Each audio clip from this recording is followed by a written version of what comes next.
It's been 1 week since the devastating fire in downtown Springfield. Local businesses and residents have been displaced, and the 400 block of Adams Street is still closed off.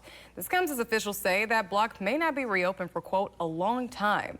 The city is still working to demolish the building and clean up the surrounding area. That process was supposed to be underway right now, but officials say going too fast could damage other buildings attached to the structure.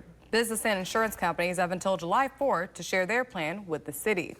It really is in the hands of the property owners and their insurance companies as to how they want to proceed, whether it's cost effective to maintain the buildings or not. Officials say demolition will probably happen after July 4th, and the city is still working on a plan to make sure other buildings are not damaged in the process. Could take maybe 1 to 2 months for this area to reopen fully. It won't happen quickly.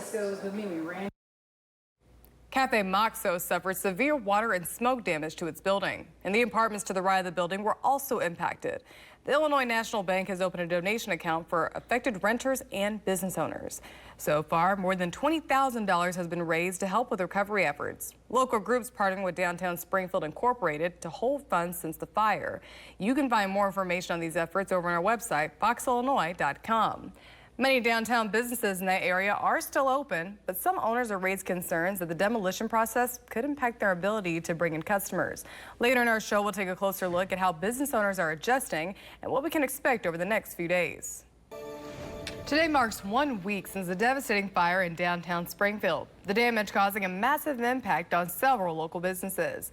Due to safety concerns, local police have been monitoring the area 24/7, and this has required more hours from police officers. Police Chief Ken Scarlett says 3 officers were dedicated to observe the scene, which led to an overtime situation. The department's annual budget has room for these kind of situations, but officials say the 24-hour monitoring is no longer necessary.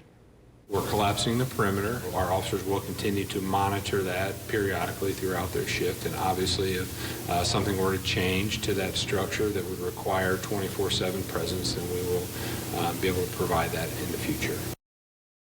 Officials say they will still have officers in the area because the building is still unstable, and high winds and hot temperatures could play a factor. SPD will have other resources in the area like skywatch cameras to monitor the 400 block of Adams Street. Many downtown businesses on Adams Street are still open despite the fire. But as the city puts together a plan to demolish the building, some owners have raised concerns they will have to close during that process. Our Kyle Willis met with local business owners and brings us more details. We're worried that, folks aren't going to come, so we want to let everyone know we're open. If there's a day we're not, we will tell you loudly.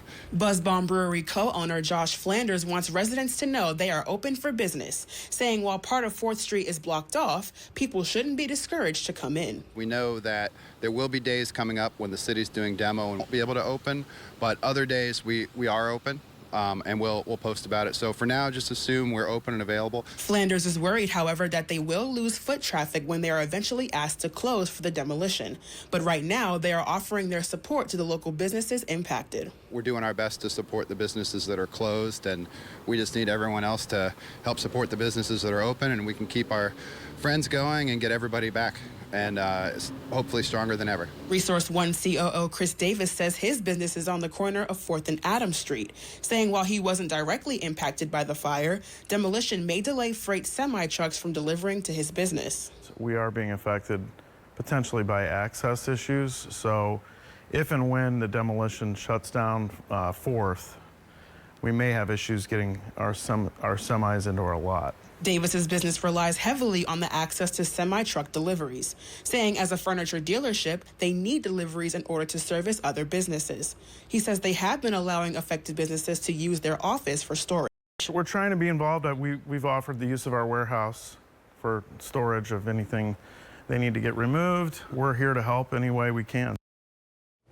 Thank you, Kyra. Springfield is still creating a demolition plan for that building, and officials say the incoming storms could impact that timeline. Now, this is a developing story, and we'll continue to provide updates both on air and online as we learn them. Don't miss a video. Subscribe to our YouTube channel today for more Central Illinois news.